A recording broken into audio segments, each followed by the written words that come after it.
हाँ जी, अस्सलाम वालेकुम। सुफियान ज़ेब मंडे को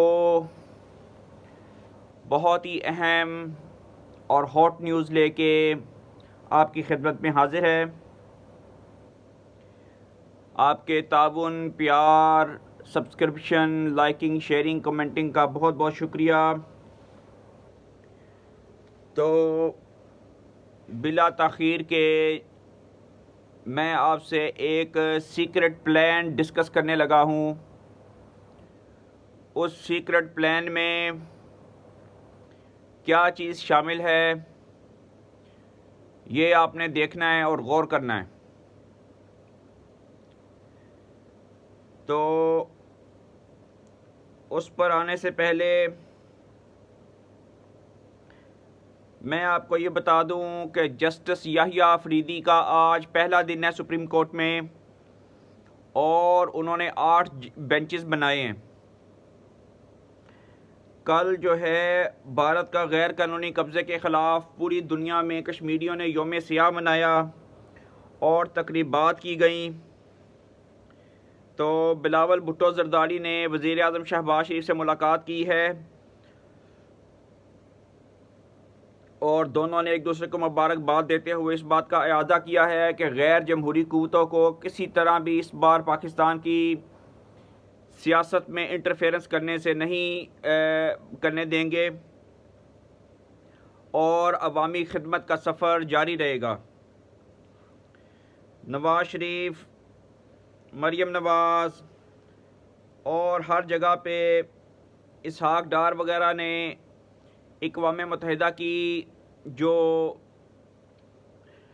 ख़तूत वगैरह लिखे हैं और इरादा किया है कि अक़वाम मुत्तहिदा अपने किए हुए कश्मीर के मुतालिक वादों पे अमल दरामद कराए। तो बरतानवी पार्लियामेंटेरियन ने 20 से ज़्यादा लोगों ने ख़त लिखा है वज़ीर ख़ारजा से कि भाई वो बानी PTI की रिहाई के लिए इक़दाम करें और पाकिस्तान से बात करें। आप ये देखें कि 62 सेनेटर अमेरिका के और इस बार 20 पार्लियामेंटेरियन इनके बरतानिया के, तो इनको क्या तकलीफ़ पड़ी हुई है। तो ये इसमें समझदारों के लिए निशानियां हैं। तो ये जो गज़ा में और ईरान पे इसराइल के हमले किए गए हैं, इसकी बहुत मज़म्मत करते हैं। और अभी 60 फ़लस्तीनियों के शहीद होने की इत्तला है। अल्लाह ताला उनको जवारे रहमत में जगह दे और उनकी जद्दोजहद आज़ादी को फ़तह से हमकिनार करे। तो वज़ीर ख़जाना जो औरंगज़ेब साहब हैं, वो अमेरिका में डिफरेंट फाइनेंशियल इंस्टीट्यूट से मुलाकात कर रहे हैं, जिसमें IMF का वक्त भी शामिल है। और उन्होंने इस बात का इरादा किया है कि इंशाअल्लाह हमारा ये IMF का आखिरी प्रोग्राम होगा। तो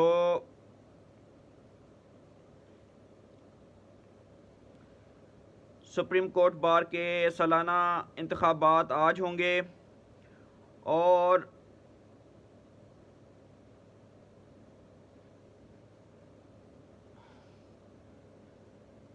26वीं तरमीम के बाद 27वीं तरमीम भी आने की इतलात हैं।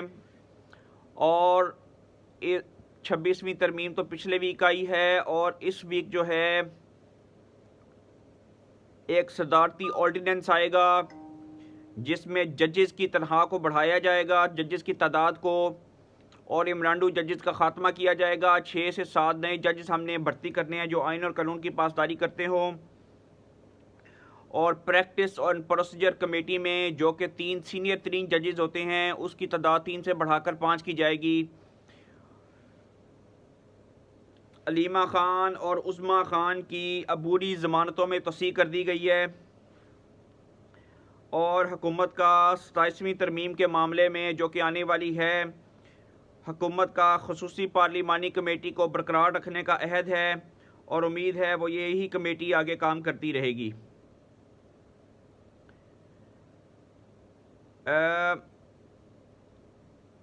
ब्रायलर की कीमतों में और अंडे की कीमतों में 8 से 10 रुपये कमी देखी गई है, जो कि बहुत अच्छी बात है।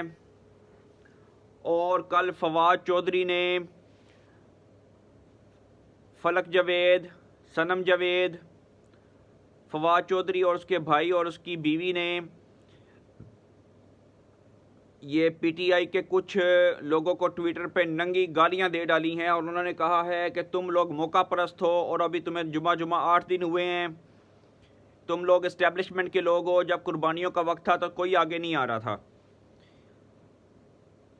तो ये एक दूसरे को फॉरवर्ड ब्लॉक बन रहे हैं, इनमें पिंकी पीडनी के, जैन कुरैशी के, फवाद चौधरी के, और इंशाल्लाह ताला जितना पाकिस्तान आगे जाएगा इनका यही हाल होगा, क्योंकि पाकिस्तान की तरक्की और इन लोगों का रोना धोना ये साथ साथ नहीं चल सकता। पाकिस्तान जितनी तरक्की करेगा ये उतना रोएंगे, क्योंकि इन्होंने IMF को ख़त लिखे थे कि किसी तरह पाकिस्तान डिफ़ॉल्ट हो जाए और इमरान खान की सियासत चमके, चूँकि जितना काम वो डाल गया था। अब मैं आता हूँ अपनी मेन स्टोरी पे कि जो मैं आपसे प्लान डिस्कस करने वाला था PTI का,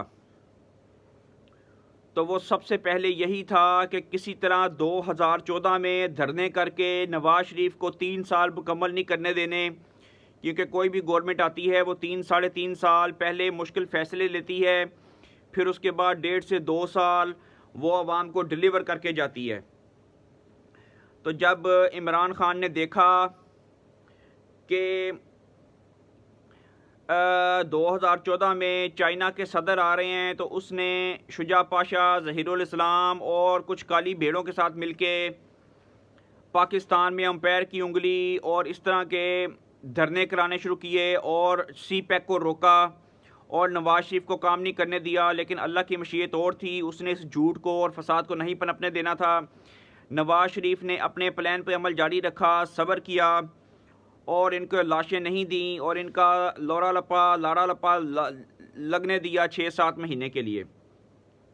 तो अल्हम्दुलिल्लाह ना अंपायर की उंगली उठी, IMF का प्रोग्राम कंप्लीट किया गया, CPEC के कारखाने लगाए गए, पाकिस्तान में जिद्दत की एयरपोर्ट्स और गवादर सी पोर्ट बनाई गई और दिया मीर बादशाह dam, Mahmad dam, Dasu dam पे काम शुरू किया गया। कराची तक मोटरवे लेके गए, बिजली के बेशुमार कारखाने लगाए गए, LNG के और किडनी और हार्ट के हॉस्पिटल बनाए गए, मेट्रो बसेस बनाई गई।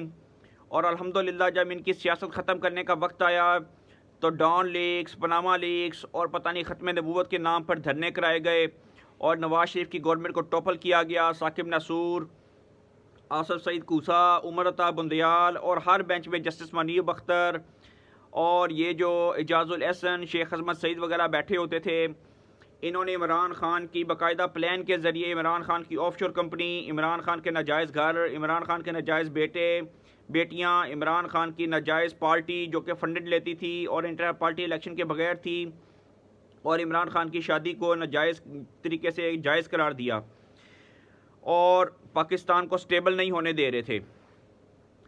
फिर उसके बाद जब अप्रैल 2022 की बात आई, इमरान खान ने ये साजिशें की कि ये जो जस्टिस काजी फाइज़ा था इससे इनको ख़तरा था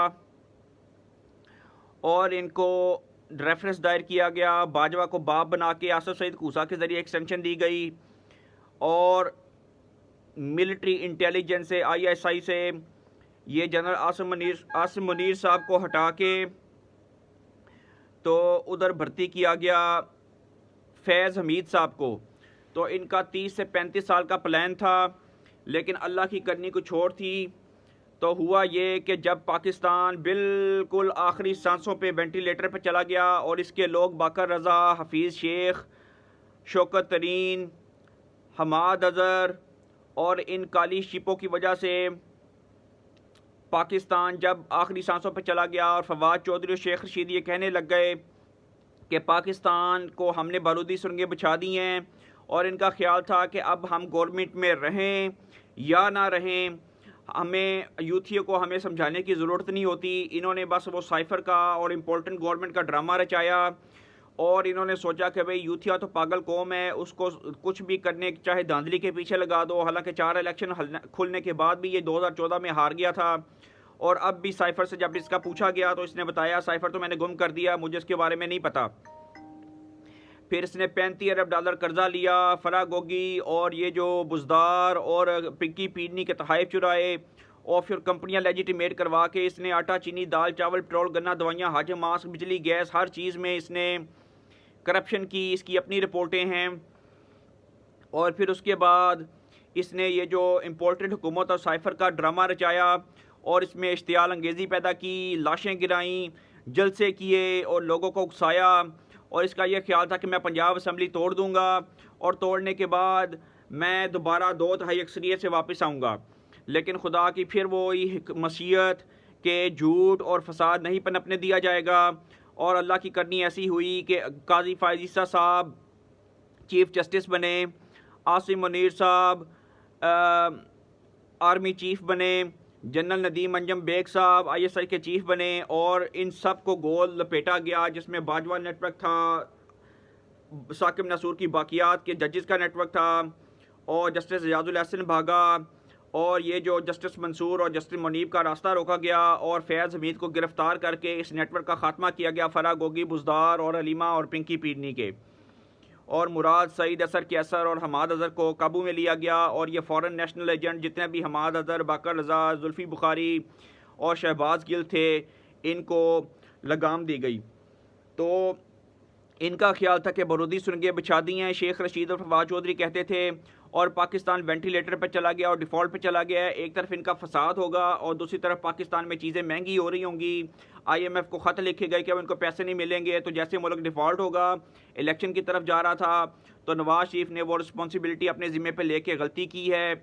लेकिन खुदा की मशीयत फिर कुछ और थी, उसने सच को सच कर दिखाया और वही जो जजेस थे उनका रास्ता रोका गया 26वीं आईनी तरमीम के ज़रिए। जस्टिस मंसूर और एजाजुल एहसन भाग गया और ये जस्टिस मुनीब अख्तर को भी रोका गया, जस्टिस बाबर सत्तार को भी रोका गया और वो जो 8 जजेस थे जिसने नोटिफिकेशन जारी किया था कि इमरान खान को मखसूस नशिस्तें दे दी जाएँ, उसका भी रास्ता रोका गया।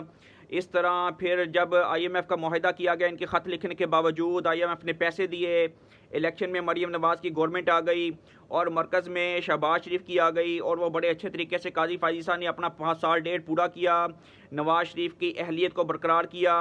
और उसके बाद ये जो है इनको गिरफ़्तार किया गया, इन सारे नेटवर्क को, इमरान खान, अलीमा खान, उज़मा बुखारी, फराह गोगी, कोई भाग गए, कुछ पकड़े गए और कुछ छुप गए।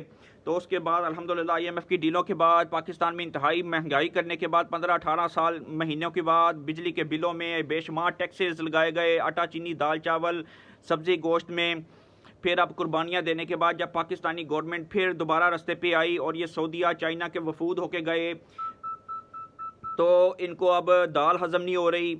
इसी वजह से मैंने कहा था जैसे IMF की डील होगी तो इनकी सियासत ख़त्म होगी, ये धरना फसाद करने की कोशिश करेंगे लेकिन ये नहीं कर सकेंगे। तो इनका प्लान यही था कि हम 2/3 अक्सरियत से पंजाब असम्बली तोड़ने के बाद दोबारा आ जाएंगे और आने के बाद हम दोबारा नवाज़ शरीफ को जेलों में डाल देंगे, क्योंकि इमरान खान ने करना कराना तो कुछ होता नहीं सिवाय इसके कि भाई मैं इनको जेलों में डाल दूंगा, धरने दे दूंगा, ख़तरनाक हो जाऊंगा, नया पाकिस्तान बना दूंगा, आज़ाद पाकिस्तान बना दूंगा। और यूथिया पागल होते रहते हैं, उससे परफॉर्मेंस का नहीं पूछते कि भाई आपने 15 साल में KPK में किया क्या है।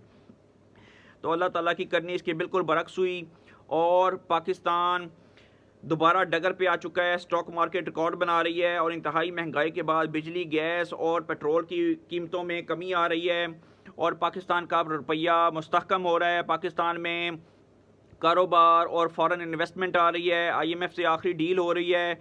तो आप शांत रहें, मरीम नवाज़ बेहतरीन काम कर रही हैं, हॉस्पिटल्स बन रहे हैं कैंसर के और कार्डियक के सरगोदा में और लाहौर में, और मेट्रो बसेस चलने का और रेलवे को प्राइवेटाइज़ करके, PIE को प्राइवेटाइज़ करके, वापडा को प्राइवेटाइज़ करके, इस्लाहात करके जुडिशरी में पाकिस्तान की आवाम को मैक्सिमम रिलीफ देने की कोशिश की जा रही है। इस तरह इस शैतान का ख़ात्मा हुआ और अब इंशाअल्लाह ताला ये धरना का फसाद नहीं कर सकेंगे। या अफरीदी आ चुके हैं, जनरल नदीम अंजम बेग अपना काम करके चले गए हैं और जनरल आसिम मलिक आ चुके हैं ISI में और जनरल आसिम मुनीर साहब इंशाल्लाह और मरीम नवाज़ साहब बेहतरीन काम कर रहे हैं। और अब इनकी सियासत, अब चाहे बरतानवी पार्लियामेंटेरियन लिखें, चाहे अमेरिकी सेनेटर लिखें, लेकिन इनको शिकस्त दे के ही छोड़ी जाएगी और अब ये फितना नहीं पनप सकेगा इंशाल्लाह ताला। तो अल्लाह ताला आपको खैर व बरकत दे, आपका दिन अच्छा रहे। लाइक, सब्सक्राइब और शेयर करें। आपके ताउन और प्यार का बहुत बहुत शुक्रिया। इंशाल्लाह अगली वीडियो में फिर हाज़िर हूँगा। अपना बहुत बहुत ख्याल रखिएगा। अल्लाह हाफिज़।